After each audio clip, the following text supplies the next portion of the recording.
To the current water crisis as a result of the ongoing drought.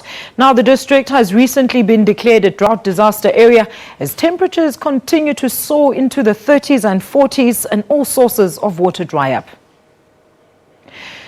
Over 40,000 people in the Joe Gqabi district have been without water for a week now. The main water source, the mighty Orange River, is running dry. For now, the redirecting of the water from the Aliwal hot springs through a treatment work is their only lifeline. But the demand outweighs the current supply. Authorities are hopeful that some of the areas will have water in the next 3 days. No rain is predicted in the long term, a weather forecast for the region.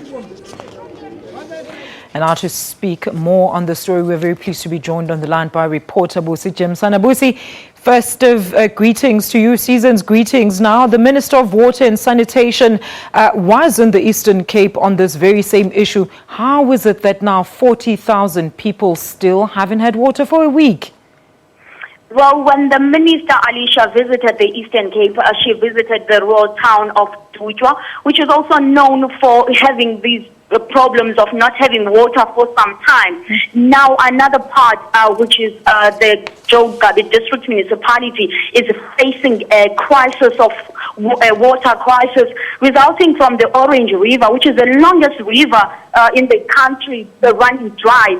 They do not have water for about a week now. The situation is so dire, Alicia, that even farmers have been without water for about 2 months. The rivers that pour into the Orange River have run dry. Also, we were able to speak to residents who were in long queues queuing for water, and they expressed their disgruntlement over the fact that they have not been able to have water since before Christmas, and they're saying that their Christmas has been something totally different from what the world has been experiencing, because they have not had water and they do not know when they will have water again or how, because the problem is not with anyone, but it is a natural disaster that there is drought in the world. But Busi, is it really just the issue of rain not falling, or more problems when it actually comes to the infrastructure that provides the water resources? What is the problem?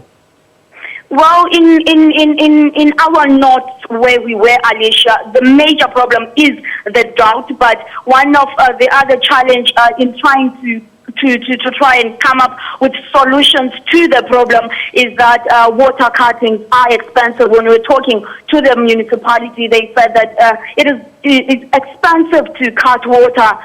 So now they are trying to come up with other ways to make sure that people do get water. They have now redirected water from a pipe that was used in the 1980s that was abandoned. They are now reviving the pipe. They are now extracting water from the Awal hot springs. They are now employing or taking residents rather to volunteer to send bags to make sure that they try and extract water from the ground. But the major problem is that the Orange River is running dry.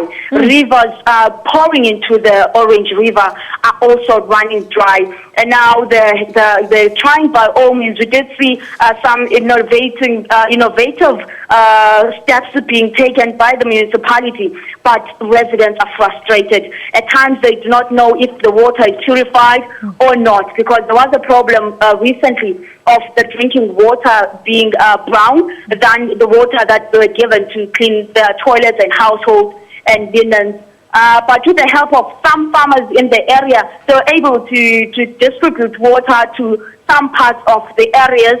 And the municipality was hopeful, Alicia, when we were speaking to them, that in the next 3 days they will at least have distributed water in major areas in that area. But even then, the issue still remains critical, because no one really knows when it will rain, and not everyone will have water, but they are hoping that majority of people will have water. But residents are very frustrated. When you spoke to them, they were telling us about their parents, their household families who have to who use treatment but do not have access to water, and saying that the tanks are just not enough. The tanks that have been allocated to their areas there are not enough. Some, they were saying that they've been there since 5 o'clock in the morning up until 4 o'clock in the afternoon when we arrived. Busi, thank you so much for that update. That is our reporter, Busi Jimsana, on the line to us, giving us the latest on the water shortage issues in the Eastern Cape. All right, that's where we leave it for